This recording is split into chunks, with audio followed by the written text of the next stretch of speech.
morning, I'm Sarah Sapsanama. Let's begin with the top stories so far.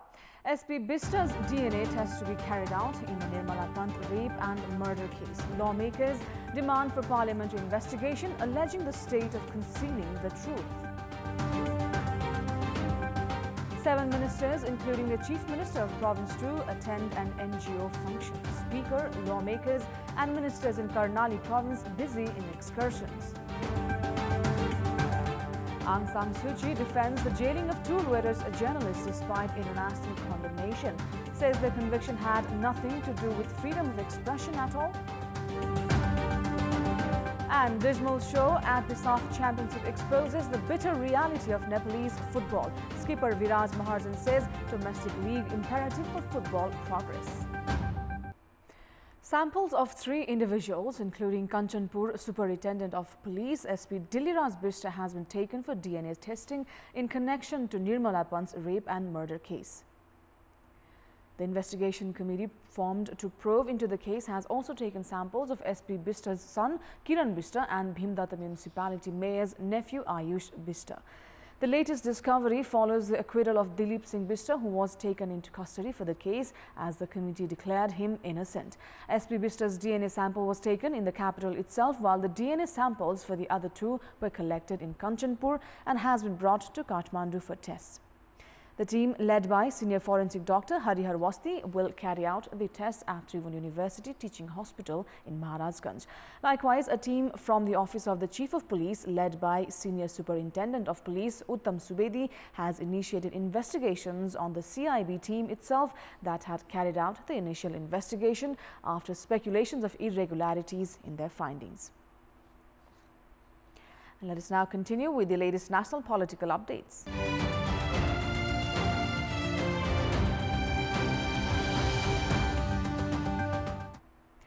Lawmakers have raised strong voices for the investigation and action into the infamous rape and murder case of 13-year-old Nirmala Pant of Kantipur.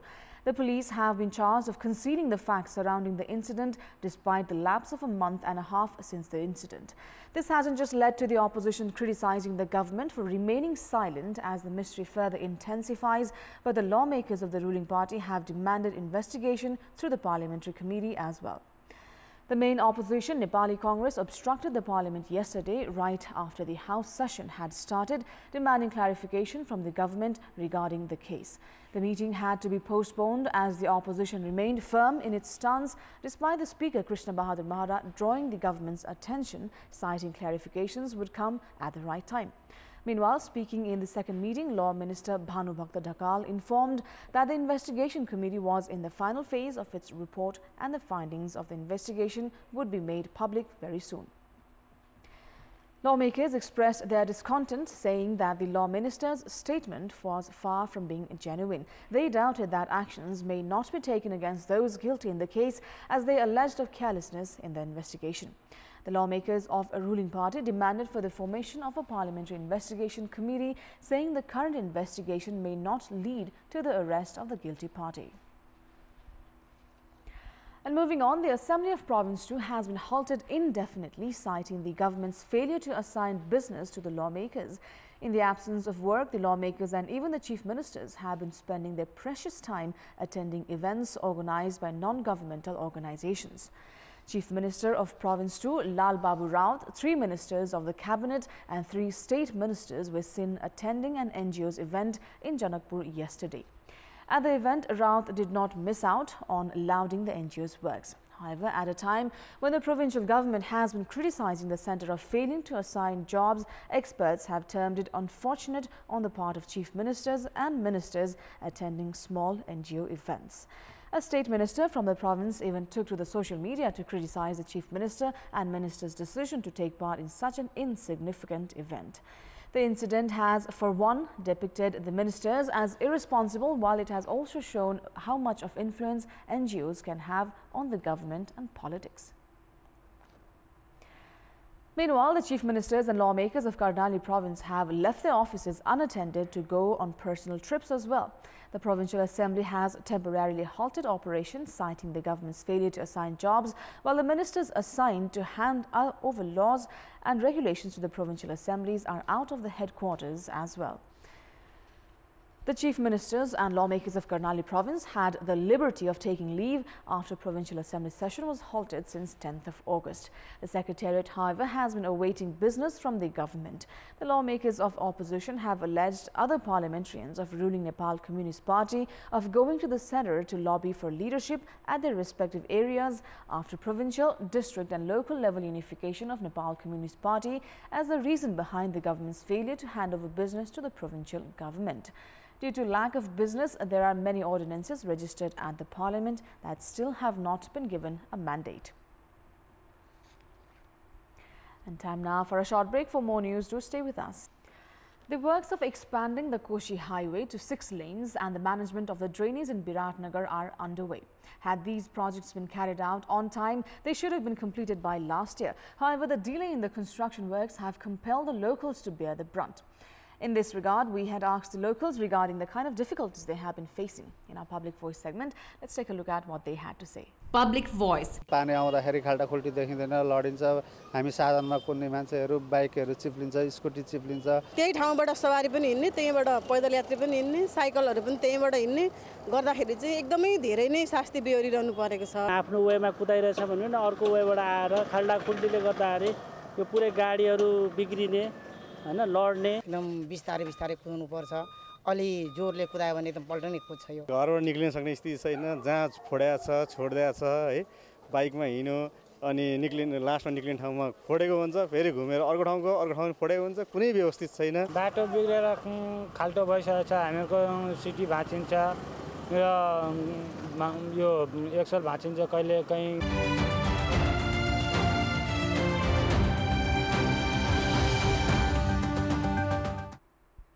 It's now time for the sports news. Sports news. Nepal's national football team had to return home in fact, empty-handed from the semi-finals of the SAF Championship.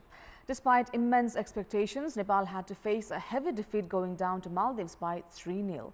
The defeat clearly showed Nepalese football has many loopholes which need to be addressed.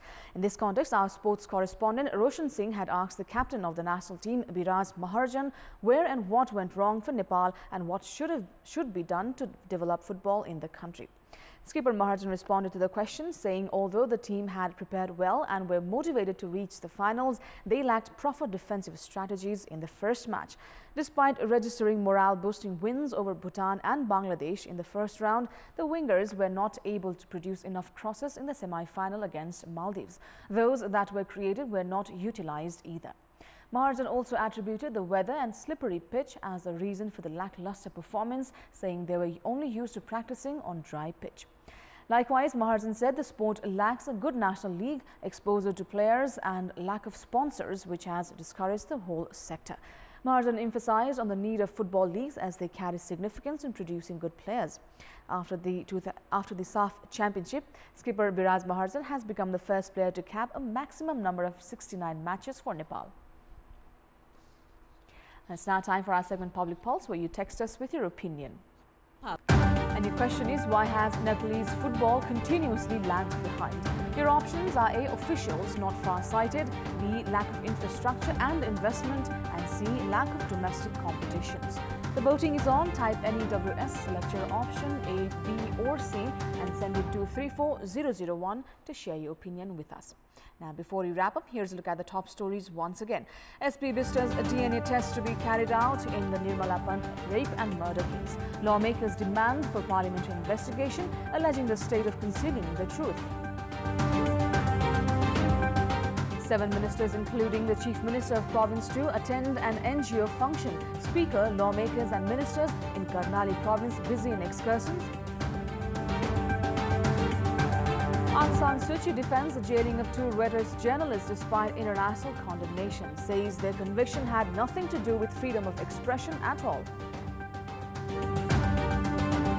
And dismal show at the SAF Championship exposes bitter reality of Nepalese football. Skipper Biraj Maharjan says a domestic league imperative for football's progress. And those are the latest headlines. Our next English bulletin will be at 11 a.m. Thanks for watching. Have a great day ahead.